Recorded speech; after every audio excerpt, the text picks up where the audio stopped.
Boa noite a todos. Que a paz do Senhor Jesus esteja nos nossos corações, graças a Deus está. Hoje é um dia muito importante, todos os dias para nós são importantes, né? Mas ela fala ali, né, que aquele que está passando por um pequeno probleminha, né? Amanhã já é o próximo da nova etapa da vida.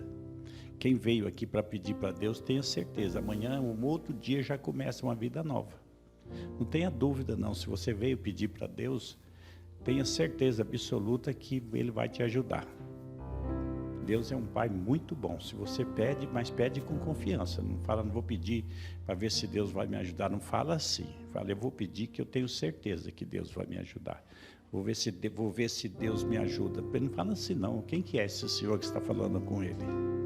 Então, se você veio pedir, tenha confiança, né? Que tenha certeza que quem termina os pequenos problemas, nós estamos terminando, graças a Deus. Amanhã é um novo dia, vai começar uma época boa, um dia bom para vocês. Então, que amanhã seja um dia maravilhoso, uma próxima semana boa também. E hoje teremos uma excelente palestra, tenho certeza, porque ela fala muito bem. E alguém precisar da cópia da palestra, é só pedir lá na livraria. Hoje a palestra é da Elaine. Vamos lá. Boa noite a todos. Sejam muito bem-vindos. Tem alguém aqui pela primeira vez? Seja muito bem-vinda, bem-vindos. Tá? Bom, hoje nós vamos refletir um pouquinho sobre um tema que é um elemento que está intrínseco à condição humana. E para nos inspirar, eu escolhi uma frase, tinha que ser do Emmanuel, para que a gente possa se inspirar um pouco para falar sobre esse tema. Emmanuel tem uma frase que diz assim: o nosso próximo é ponte que nos liga a Deus. É muito profundo isso, é muito profundo. O nosso próximo, ponte que nos liga a Deus. Aí eu convido vocês para a gente refletir junto sobre essa condição humana que é a convivência. E como eu não quero ficar sozinha nesse barco, vão pensando aí se vocês têm, vão pensando nas convivências aí de vocês do dia a dia. Tem alguém aqui para ficar comigo que tem algum tipo de conflito? Se tem alguém que tem algum pequenininho, algum tipo de conflito nas suas convivências, estamos juntos. Estamos juntos e vamos refletir sobre isso. E é muito interessante quando nós pensamos nisso, porque se nós pensarmos assim, a maioria dos seres humanos, no mundo de prova e expiação, tem conflitos nas convivências. Então é algo muito importante que nós precisamos colocar o nosso olhar, iluminar essa questão no nosso coração. E partir de algo que nos ajuda a sair do lugar, para que nós deixemos de andar em círculo, que é, se todos nós, agora eu vou, quem não tiver aí me perdoa, tá? Mas se todos nós temos algum conflitozinho nas convivências, então seria interessante nós pensarmos assim: qual é a raiz do meu conflito? Aonde está a raiz do meu conflito? Agora eu estou perguntando para mim, Elaine, aonde está a raiz do seu conflito? E aí a resposta, ela é muito dura, porque a raiz do meu conflito, ela está no meu coração. A raiz dos nossos conflitos estão no nosso coração, mas sabe o que é bom? A raiz das soluções também estão no nosso coração. Então tá o conflito, a raiz e a solução partem do nosso coração. E aí, o autoconhecimento é o que vai jogar luz no nosso coração para que a gente possa então compreender um pouco mais sobre nós mesmos e aí convivermos melhor. Então hoje a nossa reflexão toma esse norte. Vamos tomar o autoconhecimento como uma chave. Ele é uma chave para a nossa convivência com mais harmonia. E aí nós pensamos assim, eu tenho certeza, porque numa quarta-feira, todos aqui, ou a maioria, trabalharam, vieram para cá, ou ficaram em casa, tiveram suas tarefas e vieram para cá. Então quem está aqui hoje, está buscando um pouquinho da solução desses conflitos dentro de si. Nós já estamos no caminho. Nós já estamos buscando essa solução. E quando nós estamos buscando essa solução, é maravilhoso, porque significa que há uma ânsia dentro de nós para que nós possamos resolver esses conflitos e gerar mais fraternidade, mais harmonia na nossa vida. Isso é maravilhoso. Agora, uma coisa interessante da gente pensar é assim: Jesus disse assim: o homem é mais frágil do que mau. Isso é muito profundo também, porque se nós temos as nossas fragilidades, então é natural que a gente vai ter conflito. Conflito não é algo ruim. Os nossos conflitos advêm das nossas fragilidades.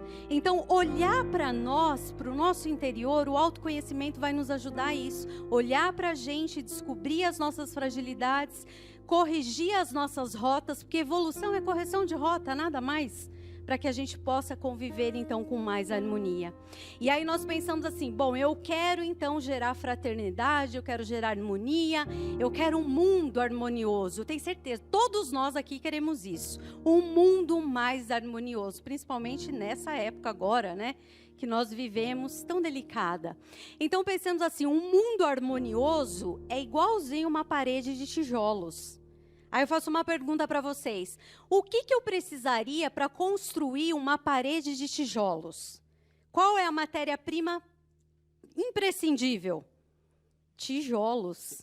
Não tem como fazer uma parede de tijolos sem tijolos. Tem como fazer um mundo sem conflitos, com seres humanos conflitados? Não tem. Então o processo é de dentro para fora. Só vai haver harmonia na minha vida quando o meu coração entrar em harmonia. Só vai haver um mundo de regeneração quando o meu coração se regenerar. O processo é de dentro para fora. É essa nossa tarefa aqui que nós precisamos nos atentar. E por que é tão importante a gente saber disso? A doutrina espírita é, antes de tudo, uma filosofia. E nós, cristãos espíritas, não acreditamos em um Salvador. Calma aí, vou explicar. Não fiquem assustados. Nós, quando vemos num carro aquela frase colada, né, aquele adesivo, Jesus salva. Sabe o que o cristão espírita, de fato, compreende dessa frase? Nós temos um modelo, mas nós não temos um Salvador que vai vir aqui fazer tudo pra gente. Então, para ser espírita, tem que ter força. Tem que ser comprometido. Porque nós vamos ter que fazer. O Cristo vai estar com a gente, vai nos auxiliar. Nós vamos ter aflição, Ele falou que a gente vai estar junto, mas Ele não vai fazer pra gente. Ele é a seta, Ele é um barco. Em determinado momento da evolução, não vai mais ter que ter religião, não vamos ter que ter mais ensinamentos, porque nós absorveremos tudo isso e como Cristo, nós seremos um espírito crístico. Então, nós espíritas não acreditamos num Salvador que vai vir e fazer tudo pra gente. Nem um Salvador religioso, nem um Salvador político, que vai salvar a educação, que vai salvar o país. Nós espíritas acreditamos na transformação do ser humano. Nós vamos transformar o nosso coração um a um. E os seres humanos transformados vão transformar o mundo. Essa é a filosofia espírita. Filosofia da autorresponsabilidade. Por isso que é tão importante o autoconhecimento. Porque sem essa transformação interior não tem harmonia na minha vida. Não tem harmonia na nossa vida, não tem harmonia no mundo. Percebemos a responsabilidade que nós temos? Então nós precisamos começar agora. Então veja, se essa construção ela vai partir de dentro para fora, como que a gente vai fazer isso? Aí a gente vai pensar assim, né? Quando a gente fala em fraternidade, não vamos pensar, gente, assim, eu gosto de meditar, mas não vamos pensar aquela coisa fraternidade zen, todo mundo se abraçando, porque nós sabemos que a convivência, de vez em quando, ela é áspera. As nossas convivências, às vezes, exigem de nós um esforço, ela é árdua. A convivência em si, ela não é natural. Nós precisamos escolher conviver. Amar é uma escolha. Nós não amamos muitas vezes porque queremos, nós devemos escolher amar. Como é assim conviver também. Então o Cristo diz que nós somos células do corpo do Cristo e membros uns dos outros. Então nós vamos ter que conviver e nós vamos ter que nos ajudar. Então evolução é autonomia, mas autonomia não significa uma dependência sem interdependência. Quer saber como que nós somos dependentes? Para a gente tomar um cafezinho da manhã, a gente não vai lá no campo, planta o trigo, colhe, faz a farinha, faz o pão. A gente tem tudo ali prontinho. Quantas mãos passaram? Então as nossas vidas são interdependentes. Nós dependemos muito uns dos outros. Então quando pensamos em fraternidade, a gente tem que pensar nessa visão universal. Uma visão mais universal. Então, por exemplo, essa ideia de salão. Para a gente que tem aqui esse salão, que nós estamos realizando uma palestra, nós tivemos a ideia de dispor as cadeiras assim, porque aqui nós queríamos um salão de palestra. Quando nós pensamos no mundo sem conflito, porque tem conflito, muitos conflitos no mundo, e tem conflito na nossa vida profissional, na nossa família, e tem conflito no nosso interior, porque o mundo externo é um reflexo do interior de cada ser humano. Então, quando nós pensamos nisso, nós vamos ter que fazer uma outra pergunta para nós. Qual é a ideia do ser humano harmonioso para que eu possa construir isso? É aquele velho exemplo que eu gosto de usar do GPS. Então, a gente tem que saber onde está, para onde a gente quer ir. Tem que ter essas coordenadas. Então, qual é a ideia de um ser humano harmonioso? Isso eu preciso ter em mente. Qual que é o nosso modelo? O Cristo. Então, ter a ideia de um ser humano harmonioso, de um ser, né, quais as características internas que ele deve ter, essa é a primeira coisa que nós devemos buscar para tentar construir essa harmonia de dentro para fora. Então, nós temos o nosso modelo. Mas muitas vezes, quando nós pensamos em autoconhecimento, a gente pensa nessa coisa muito particular. Ai, como será que eu sou? Eu sou assim, eu tenho que melhorar isso. Mas vamos sempre partir para o universal. Então, quando pensamos em um ser humano, nós deveríamos pensar assim: todos nós aqui temos algo em comum. Nós somos um ser humano. Então, logo, se todos somos um ser humano, as características nossas devem ser muito parecidas, semelhantes. Embora temos as nossas diferenças, a característica, o cerne ser humano, ela é muito semelhante. E aí nós vamos pensar assim: se todos nós somos seres humanos, a nossa formação humana, ela deve ter uma matriz que é muito semelhante para todos. E aí eu gostaria de trazer aqui, por exemplo, como que nós lemos o Ocidente. O Ocidente, ele tem uma herança de 3 vertentes muito fortes, que muitas vezes nós nem sabemos. Mas lá no nosso cotidiano, essas 3 vertentes, elas estão muito presentes. São culturas. Por exemplo, a cultura judaica cristã. A cultura judaica cristã é muito presente na nossa vida. Basta que nós comecemos a estudar um pouquinho no NEP, que a gente começa a se aprofundar um pouquinho no Evangelho de Jesus, a gente vai perceber que essa cultura, ela é uma matriz na formação de nós, seres humanos. Uma segunda cultura é a cultura romana.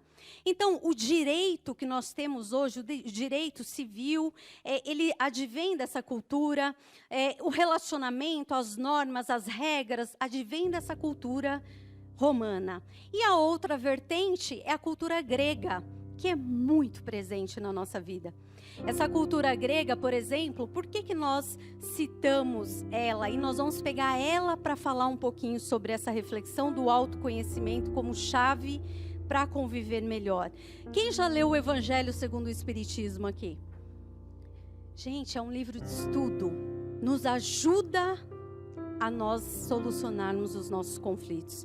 A introdução do Evangelho segundo o Espiritismo comprova o que nós estamos falando. Ali nós temos a introdução desse livro. Quem está introduzindo nesse livro é Sócrates e Platão. Então, daí vem essa herança grega. Eles eram reencarnacionistas e faz a introdução desse livro. Então, nós vamos pegar essa vertente dessa cultura grega para entender um pouquinho, porque assim, conflito nós sabemos que temos.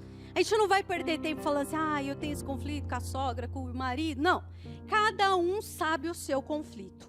Eu sei os meus, são muitos.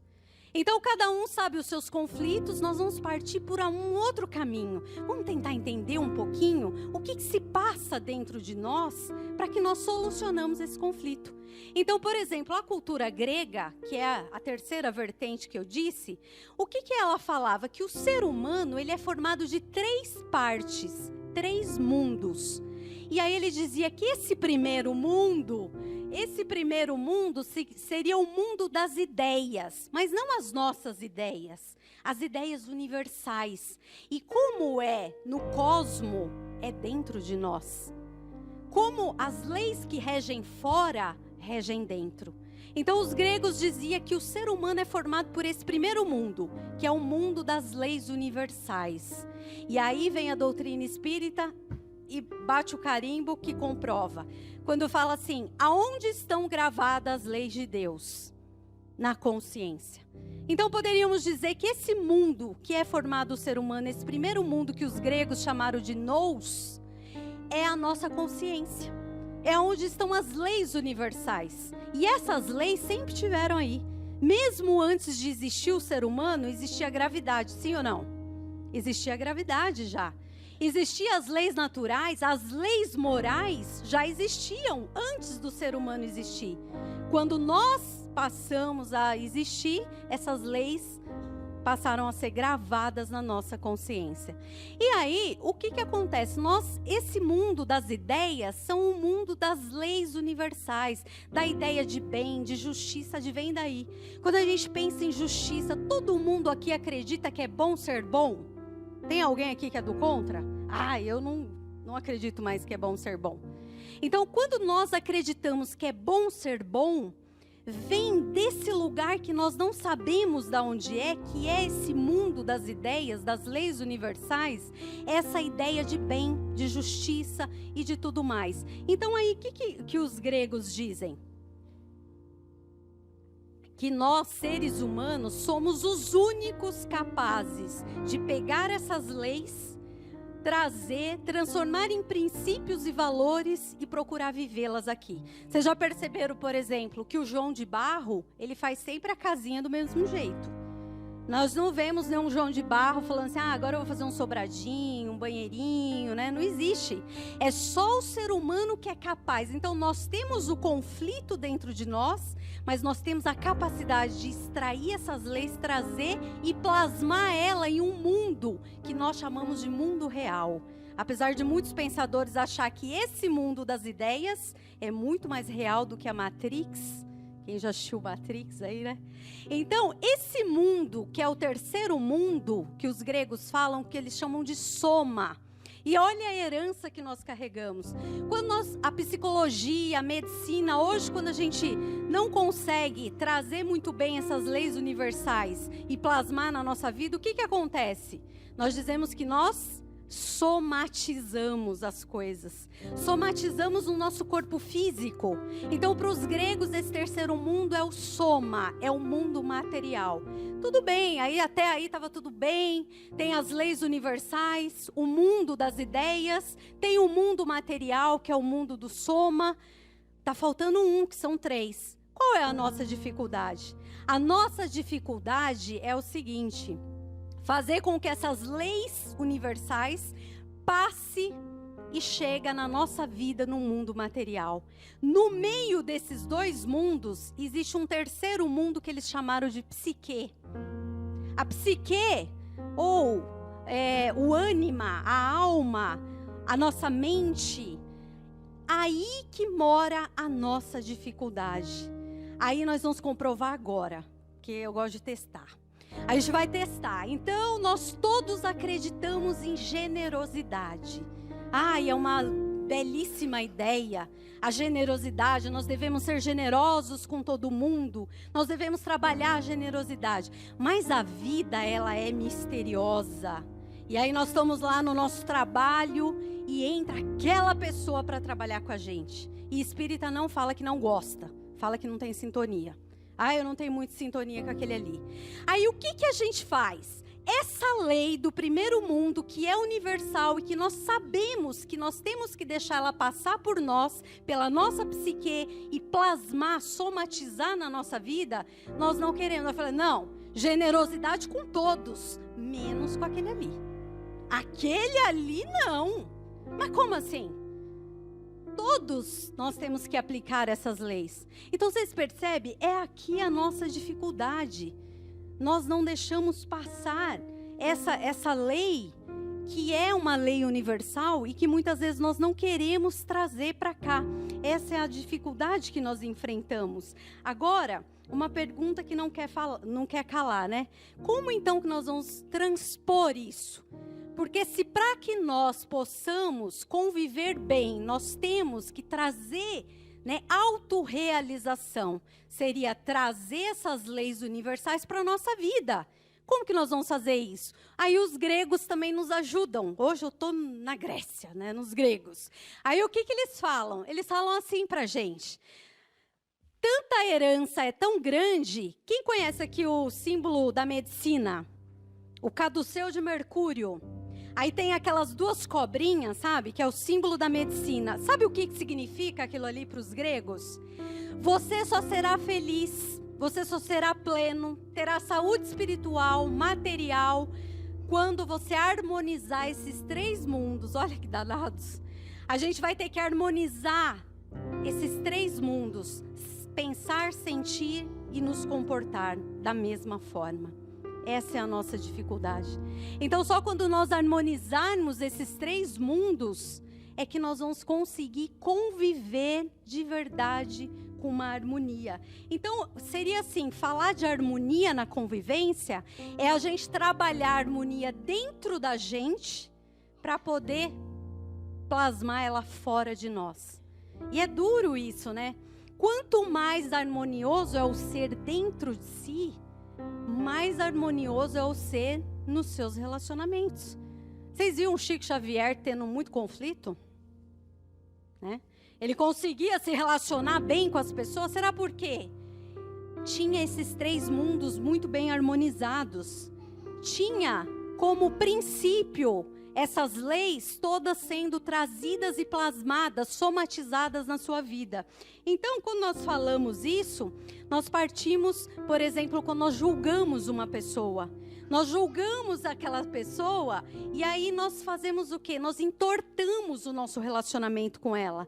Porque nós temos essa ideia, muitas vezes, não muito clara de como são as coisas, e aí nós entortamos. Aí às vezes a gente vai ter que conviver muito com aquela pessoa para a gente desentortar a nossa visão dessa forma equivocada que nós fizemos o download dessa lei, e aí nós aplicamos na nossa convivência com aquela pessoa. E aí, como que nós vamos fazer? Qual é a ideia que nós vamos ter? A gente vai ter que limpar a nossa visão. E para que a gente possa limpar essa nossa visão, nós podemos trazer aqui, a gente trouxe para a gente trabalhar na nossa vida prática. Porque sempre nós batemos nessa tecla. Só há um objetivo da gente conhecer o Evangelho de Jesus: praticá-lo. Nós vamos ter que praticar essas ideias. E aí na vida prática, como que nós vamos fazer isso? Nós confiamos muito em tradições, né? Ou alguém aqui, quando vai fazer uma cirurgia, fala assim, não, pode ser aquele ali, ele é residente, ele nunca operou, mas eu tenho o maior prazer de deixar, né? Nós queremos uma tradição, nós confiamos na tradição da medicina, então a gente vai atrás daquele médico que alguém recomendou, é ou não é, Ale? A gente procura um médico que nós confiamos, porque confiamos na tradição da medicina e que ele está à altura para nos operar, por exemplo. Será que nós fazemos isso na vida espiritual?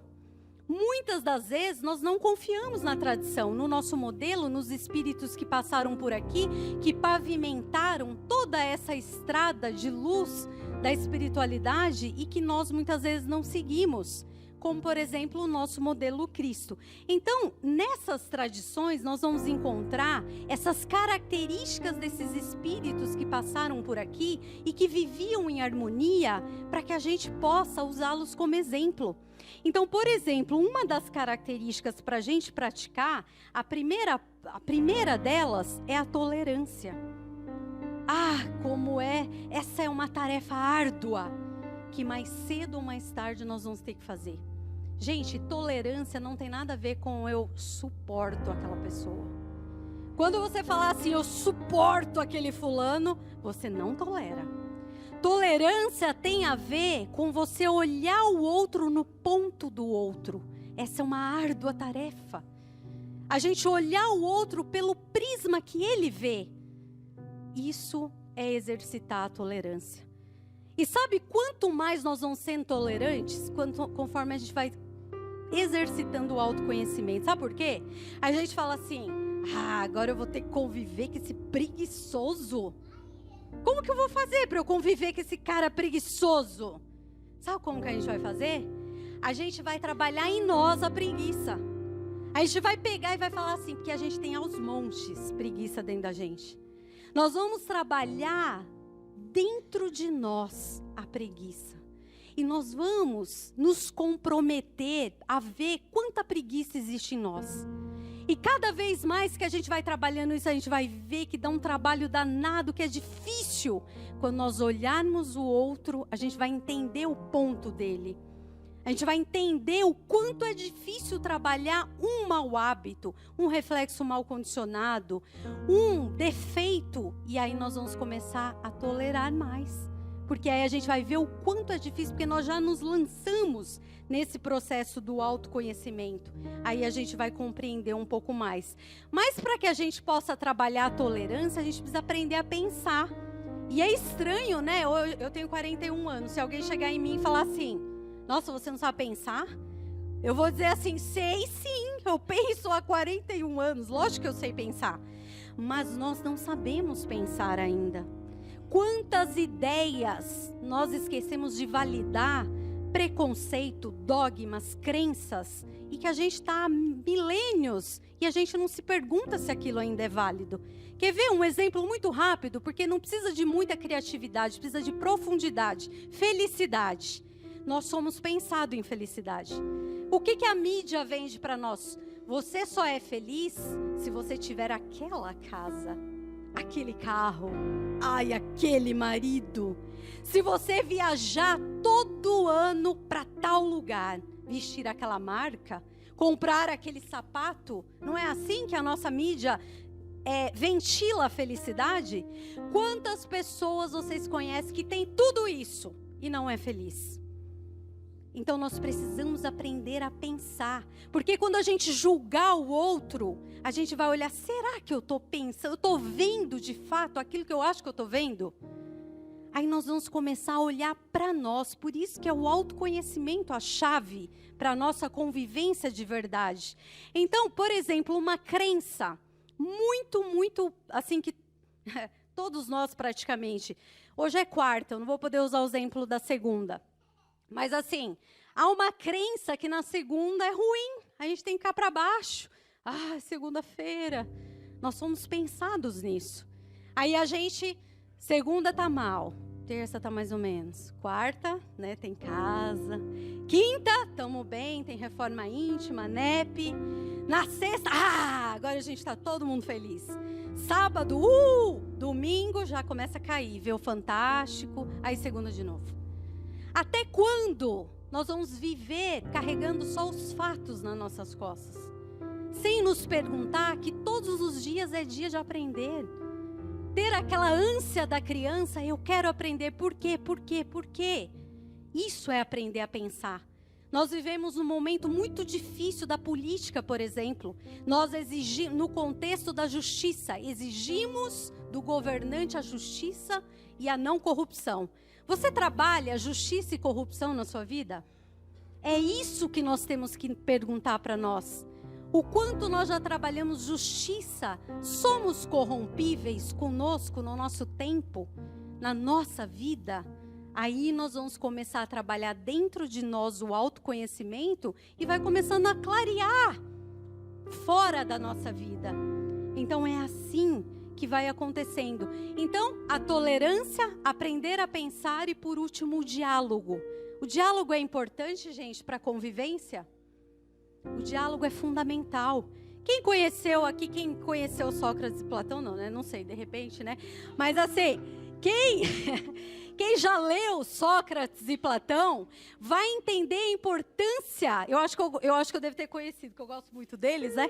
Então, assim, a importância do diálogo. E diálogo é diálogo interior. Quem não tem diálogo interior se pergunta 919 do Livro dos Espíritos: como foi o meu dia? Será que alguém tem alguma coisa contra cada pensamento, atitude e sentimento que eu tive? Isso é diálogo interior. Quando nós aprendemos a dialogar dentro de nós, nós vamos começar a dialogar fora de nós. Então, o diálogo é muito importante para que nós possamos conviver melhor. Então, é possível um dia de cada vez. A gente não precisa querer dar espetáculo de harmonia, mas um dia de cada vez. Vamos aspirar no nosso modelo Cristo ter um bom coração. Nós precisamos nos transformar. A gente precisa almejar sair da empatia e ir para a compaixão. Fazer esse movimento dentro, ver o quanto é difícil, para quando a gente olhar alguém caindo, entender a dificuldade que ele passa para lidar com um mau hábito, por isso que ele tem aquele comportamento.